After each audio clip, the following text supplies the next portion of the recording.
स्वराज्य दर्शन आपल्या हक्काचे न्यूज चॅनल। महाडमध्ये मराठी पाट्यांसाठी मनसे पुन्हा आक्रमक। महिन्याभरात नियमांचे पालन करा, अन्यथा मनसे स्टाईल आंदोलनाचा इशारा।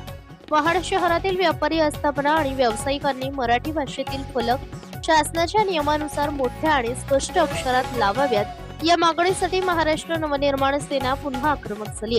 याच संदर्भात मनसेचे महाड शहराध्यक्ष पंकज उमासरे यांनी महाड नगरपालिकेचे मुख्याधिकारी यांना लेखी निवेदन देत 1 महिन्याच्या आत सर्व पाट्या नियमानुसार मराठीत लावाव्यात अशी मागणी केली।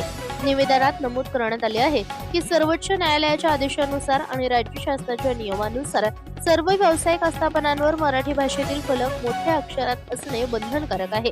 मात्र महाड शहरात अनेक ठिकाणी या नियमाचे उल्लंघन होत असल्याचे मनसेने निदर्शनास आणून दिले। मनसेने प्रशासनाला स्पष्ट इशारा देत सांगितले की 1 महिन्याच्या आत नियमांची अंमलबजावणी झाली नाही तर मनसे आपल्या पारंपरिक आंदोलनाच्या शैलीत नियमांचे उल्लंघन करणाऱ्या फलकांना काळे फासण्याचे आंदोलन करेल। त्यामुळे प्रशासनाने तातडीने कारवाई करून संबंधित व्यावसायिकांना नोटिसा बजावाव्यात अशी मागणी करण्यात आली।